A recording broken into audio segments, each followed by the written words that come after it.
quisiera presentar en este momento el taller del productor al consumidor, una propuesta práctica de trabajo conjunto de la cadena del café para enfrentar el cambio climático y cumplir con las regulaciones globales. Le damos la más cordial bienvenida al señor Juan Esteban Orduz.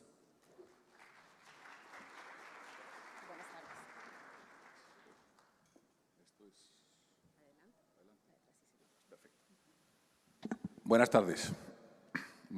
Mi presentación, que es la última del día, yo soy el único que está entre ustedes y el bar, entonces voy a tratar de ser lo más expedito posible. Tengo las gráficas en inglés y voy a hablar en español, pensando que todo el mundo puede entender de lo que estamos hablando. Yo quiero arrancar con una apreciación, y es que desde el lado de los productores, pues naturalmente siempre hay una queja, porque no importa cuál sea la situación, regulaciones, sostenibilidad, etcétera, etcétera, siempre el productor acaba pagando la cuenta.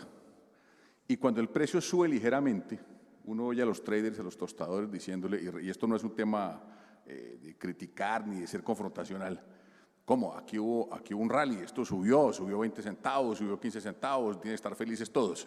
Miremos qué tan felices hay que estar.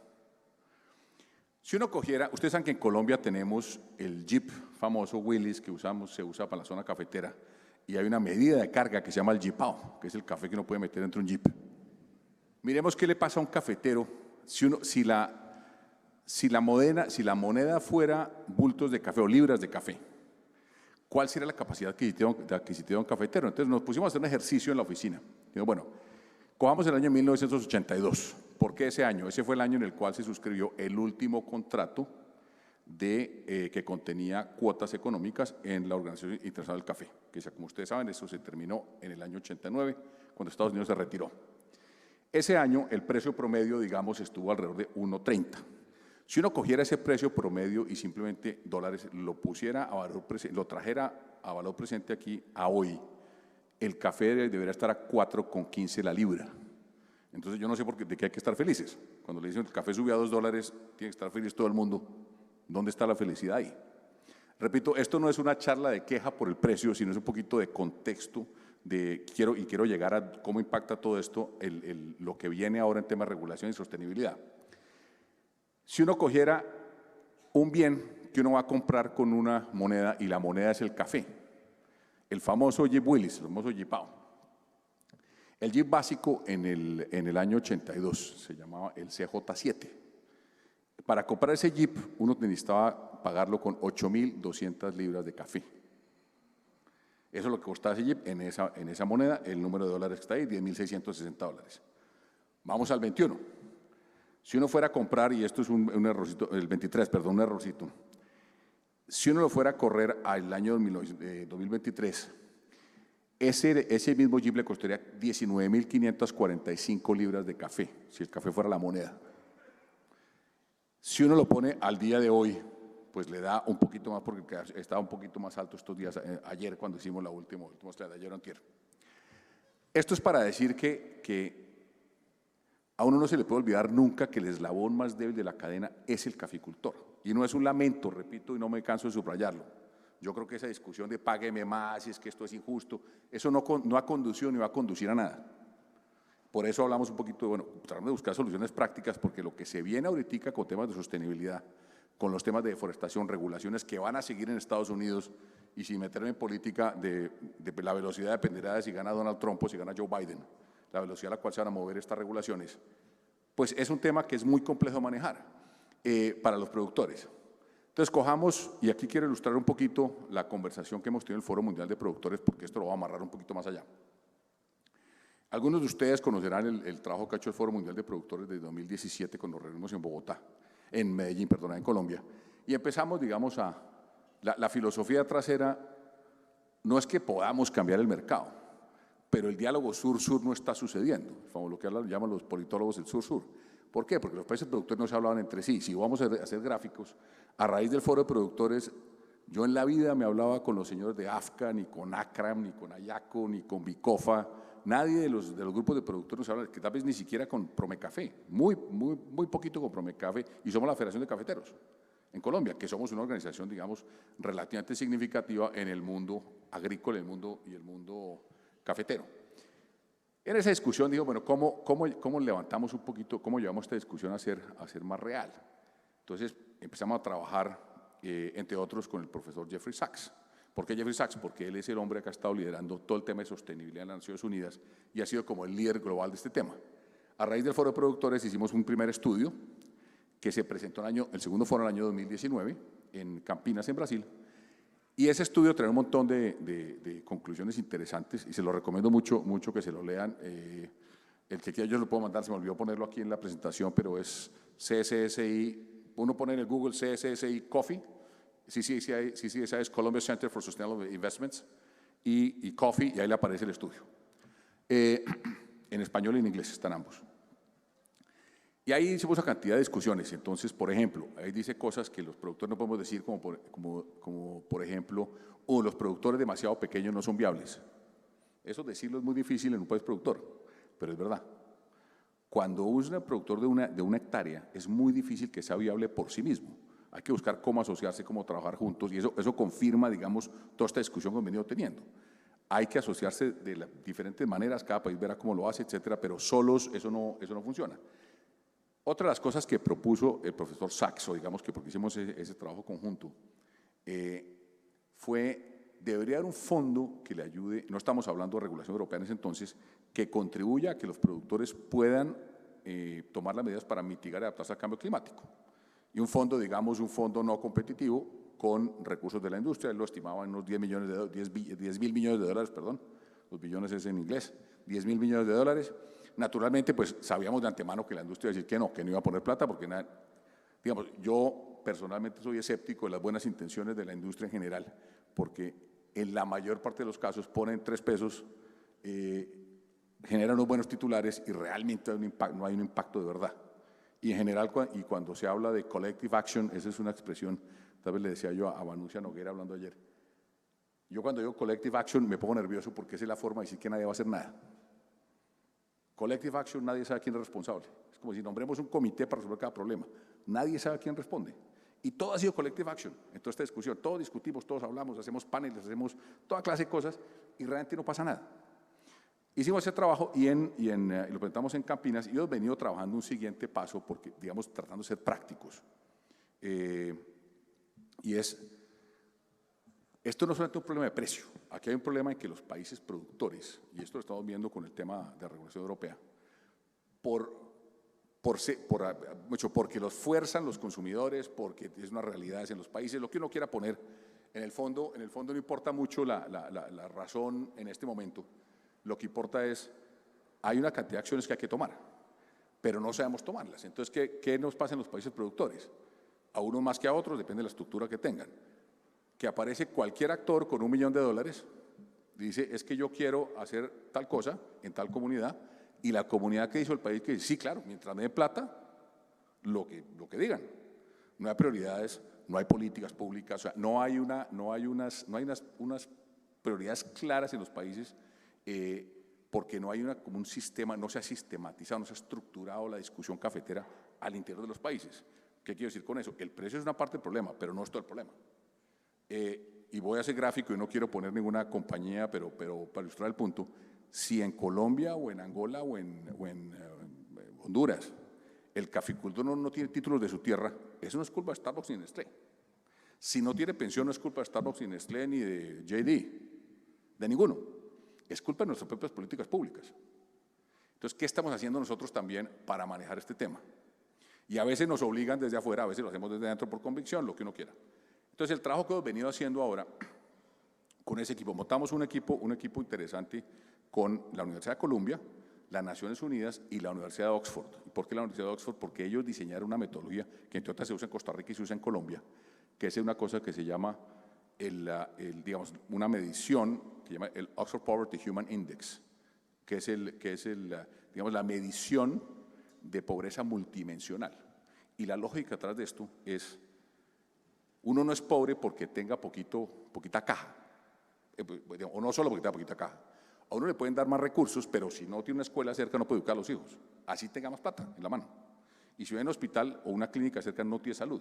Entonces, el tema de pobreza multidimensional es un sistema, digamos, de diagnóstico y medición y definición de prioridades que hace que lo que busca es que de la comunidad para arriba se construya y no de la capital para abajo, que con frecuencia se equivoca porque simplemente no están ahí sobre el terreno.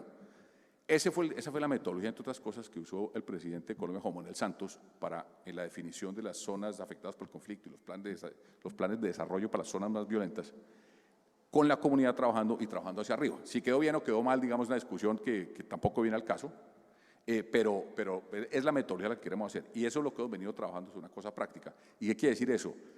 Los países productores tienen que empezar a desarrollar unos planes nacionales de sostenibilidad cafetera encaminados a la prosperidad, y a subrayo prosperidad y no ingreso vital. El living income es otra discusión, digamos, que nosotros tenemos. Cuando uno le dicen living income, le dicen el banco, eso es invento del Banco Mundial, a usted le pagamos sus gastos básicos más 5 a 10% para extras.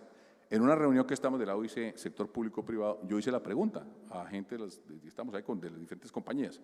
Les dije, cuénteme una cosa, si a usted le ofrecen un trabajo en el cual le dicen que le van a cubrir sus necesidades básicas más 5 a 10% para extras, ¿lo toma o no lo toma? Todos dijeron, no, no lo tomo. Entonces, ¿por qué para usted no es bueno y para el caficultor sí? Explíquenme eso. Entonces, hay una disparidad, digamos, una disparidad en la forma como valoramos a unos y a otros y en la forma como valoramos los eslabones de la cadena. Y repito, esto no es un juicio moral. Lo que estoy diciendo es que hay que aterrizar en soluciones pragmáticas. Y esto, digamos, y el trabajo que estamos haciendo, y ahorita les amarro con lo que estamos hablando de Europa, es un trabajo que lo que busca es llamar mucho la atención de los países y los gobiernos de los países, muy especialmente por todos los jugadores en los países, diciendo, hagamos planes de desarrollo para comunidades cafeteras serios. Otras cadenas lo copiarán, pero hagamos unos desarrollos serios. Por eso está metido las Naciones Unidas, por eso está metido SACS, que tiene sostenibilidad, está metido la Universidad de Columbia y la Universidad de Oxford, que fue la que diseñó todo el tema de la metodología de pobreza multidimensional, de medición y, digamos, de desarrollo, de diseño de políticas de pobreza multidimensional. Esto es un poco un poquito la historia del foro, pero con eso ya termino con el foro. Y a título para que anoten la agenda, el próximo lo haremos en Vietnam, el año 2025, y el 2027 lo haremos otra vez en Colombia. La razón de ser de eso es que la federación cumple 100 años y el foro cumple 10. Entonces queremos hacer también una gran reunión en Colombia. Esos son los siguientes foros. ¿Qué nos pasa? Digamos, en Europa, y voy a pasar aquí un poquito muy rápidamente por encima de esto, digamos, todo lo que se está moviendo en Europa en materia voy a llamarlo sostenibilidad impuesta, ¿no? Y donde estamos aterrizando en el famoso tema de deforestación, con ciertos cronogramas y ciertas fechas que han impuesto, y entonces tenemos que estar cumpliendo en diciembre de 2024, y tenemos que estar organizados, porque entonces a partir del 1 de enero nos compra el café, pero realmente hay 2 años para evaluar. Corto cuento largo, Aileen me corrige si estoy diciendo alguna mentira, la misma Comisión Europea no tiene ni idea cómo aplicar esto, y esto lo que tiene es unos efectos perversos, porque si a mí no me compran el café, de hecho la sostenibilidad pasó de ser, me pagan sostenibilidad, a la sostenibilidad pues se sobreentiende, a si no la tiene lo penalizo. Pero ¿qué pasa si yo soy un cafetero? No me compran el café cuando esto se está implementando y en la forma que se está implementando. ¿Qué pasa si no me compran el café? Pues lo tumbo y compro ganado. Y lo hemos visto en fincas en todos los países. Cuando los precios han caído, y yo lo he visto en muchas fincas en Colombia, hay cafeteros que dicen, no, mire, yo voy a tumbar el café o la mitad del café y tengo unas vacas aquí, alguna cosa organizo. Entonces, el efecto neto sobre el clima no es realmente positivo. Yo no he visto la primera medición de Europa sobre este tema de deforestación. Todo es una cosa etérea, digamos, legislativa, muy política, tremendamente política, con unas elecciones ahorita en junio para el Parlamento Europeo, y uno no sabe hasta dónde se acaba lo político y dónde empieza. Todas son buenas intenciones, y los americanos tienen, los Estados Unidos tienen una expresión que a mí me encanta, que es motherhood and apple pie, maternidad y pastel de manzana. Nadie se puede oponer a eso. ¿Quién va a decir yo me opongo a que no deforeste? Pues nadie. Nadie puede. Pero la pregunta es cómo y contra quién y cuál es el efecto que uno va a producir.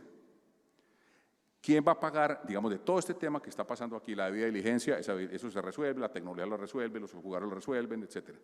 Las plataformas. La plataforma es un tema de tecnología. A los grupos de las asociaciones de productores debe haber pasado lo que nos pasa en la federación, y es que todo el mundo está diseñando plataformas y no las quiere vender. Todo el mundo, allá nos llegan todos y yo almuerzo con uno, me reúno con otros y no sé qué, y todos me dicen que es una maravilla lo que están haciendo, que el mundo cambiará con mi plataforma. ¿Qué plataforma se acaba utilizando? O 2 o 3, eso lo va a resolver la plata. Eso lo resuelve el que tenga la chequera más grande, terminen poniendo su plataforma. Eso tampoco nos importa tanto, por lo menos yo creo que digamos, esa no es la esencia de la discusión de los productores. Porque una plataforma se acaba haciendo y eso los algoritmos unifican la información y bueno, eso termina, repito, termina sucediendo con los recursos suficientes para poder montar una cosa tecnológicamente seria. Pero la pregunta de fondo sí es, ¿y la trazabilidad quién la va a pagar? O sea, si tengo que hacer trazabilidad hasta la finca, ¿quién va a pagar esa trazabilidad? Yo tampoco encuentro la respuesta. Y cuando no hay respuesta, normalmente le echan la carga al caficultor. Entonces, ¿cómo hacemos para que ese caficultor no solamente cumpla con las condiciones que le dicen que tiene que cumplir, pero nadie le está ayudando con recursos? Y además de eso le dicen que tiene que hacer una trazabilidad que nadie le va a pagar.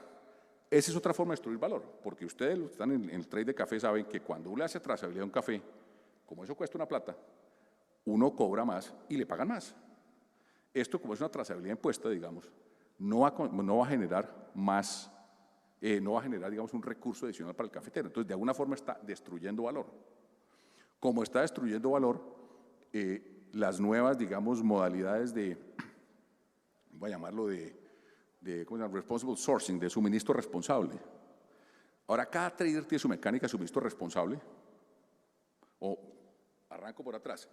Tenemos las certificaciones, buenas, malas o regulares, pero las certificaciones todas por lo menos pagan unas primas, por unos estándares, por unas primas, y entonces le pagan a la gente un poquito más por haber cumplido unos estándares. Las famosas nuevos suministros responsables es cualquier trader se meta su propio, y asumamos que está bien inventado, no digamos que esté mal diseñado, se lo vende a su tostador o se lo vende a su cliente, le dice, mire, yo le garantizo a usted que esto es suministro responsable y que el caficultor cumple con ciertas cosas. ¿Y cuánto le pagan de prima? 0. Entonces, si yo fuera una certificación, yo estaría preocupado, porque a 0 costo le están diciendo a la industria que no necesita un sello, esto es suministrado, digamos, esto es producido en forma responsable, yo se lo aseguro porque yo lo estoy vendiendo, pero al caficultor no le toca nada. Otra forma de destruir valor. Entonces, lo que yo estoy viendo en todo esto es una cosa muy política, puede ser bien intencionada, pero con un gran afán de destruir valor y un gran riesgo, no quiero decir afán, pero gran riesgo de destruir valor y con unos impactos muy negativos sobre los cafeteros porque nadie ha dicho quién va a pagar esa trazabilidad, nadie le va a pagar por hacer lo que tiene que hacer, digamos, en materia de están ciertos estándares, etcétera. Entonces, ¿cuál es la idea? Voy a saltar aquí un poquito hacia adelante y estamos en este tema, en lo que dije de los caficultores, ¿no? Se me olvidó pasar las gráficas, pero adivinen quién es el caficultor, ¿no? Entonces, ¿qué es lo que nosotros hemos estado mirando? Y cuando digo nosotros, lo hemos estado mirando con algunos fondos de inversión y con la federación, y lo estuvimos discutiendo con ICAFE, hemos hablado con Brasil. ¿Cómo hace uno para cubrir, para ayudarle a esa productora a funcionar mejor? Yo creo que la simple mentalidad de ONG no es suficiente. Es decir, atenerse a que USAID, a que GIZ o a que SIDA en Canadá va a proveer recursos para que eso sea, o que la Unión Europea, que no ha demostrado la más mínima intención de aportar ni un solo centavo a este tema, real. O sea, se habla del tema, pero real, algo que se vea sobre la mesa, no hay el primer centavo. Entonces, toda la carga del cae al productor, y entonces, ¿cómo hace ese productor para responder por este tema? ¿Qué es lo que nosotros estamos tratando de mirar? Y es, al productor le va a pasar 2 cosas. La primera es que, digamos, va a sufrir va a tener que cubrir pues llegar a unos estándares y demostrar ciertas cosas que le cuestan los recursos. La segunda es, y el daño que se le cause si no le compra el café, ¿quién se lo paga?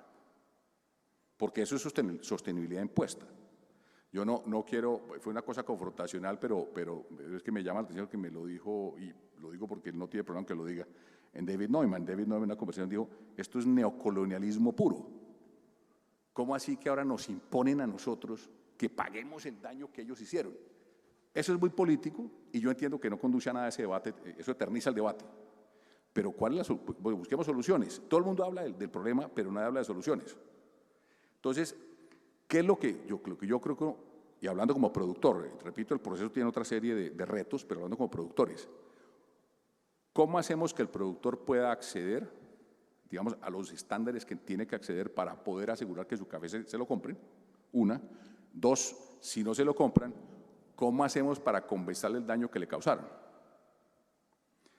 Eso, y retomo donde estaba antes, simplemente con mente de ONG o digamos mente sin ánimo de lucro, no funciona porque no es sostenible. ¿Qué pasa con los proyectos? Siempre, entonces, todo el mundo al primer momento se emociona y pone unos recursos, y entonces Estados Unidos pone recursos, Europa pone otros, eventualmente alguna compañía pone $1 millón, y eso no resuelve ningún problema. Si uno logra estructurar algo que sea atractivo desde el punto de vista de inversión y genere recursos, puede ser interesante. Y por eso hemos estado hablando de esto, y esto, digamos, no tiene los detalles, pero lo hemos estado discutiendo con algunos jugadores financieros en Nueva York, para mirar, yo estoy basado en Nueva York, bueno, ¿cómo vamos a estructurar una cosa que sea atractiva para todo el mundo? No necesariamente, puede ser dos cosas, puede ser, digamos, una especie de seguro, con unos topes, que el cafecito contribuya muy poquito, con unos topes, unas bases y unos topes que le cubran, digamos, el daño, el siniestro que se cause cuando no le compre el café.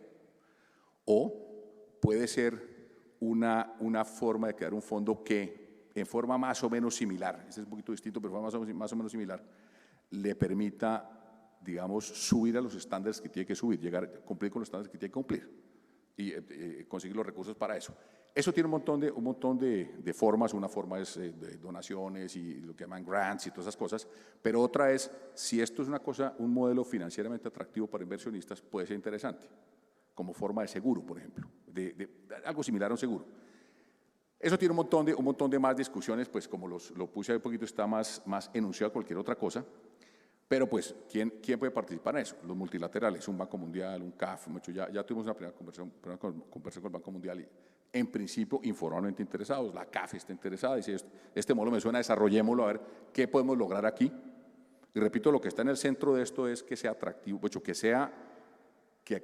le ayude a mejorar la situación al productor, a enfrentar un siniestro, como llaman los aseguradores, pero que sea atractivo para que alguien invierta en eso y haya un flujo permanente y si hay unos rendimientos y eso pueda suceder bien. Yo lo asimilo un poquito a los seguros de educación, digamos, ¿no? En que uno va contribuyendo de a poquitos, pero hay unos inversionistas que invierten en el fondo y ese fondo va a generar unos rendimientos, pero adicionalmente va a cubrir los siniestros cuando se presenten.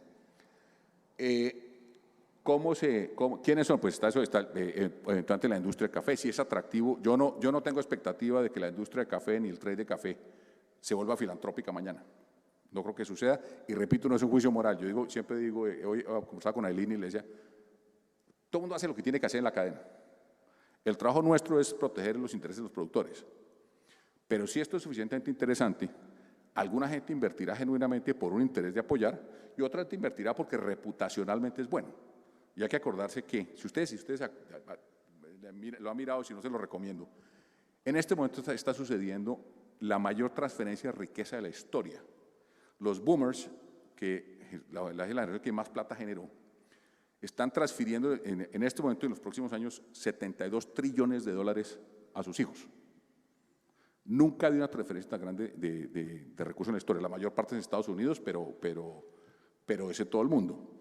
Para darles una idea, el gasto militar del mundo combinado es 2.24 trillones, estamos hablando de $72 trillones.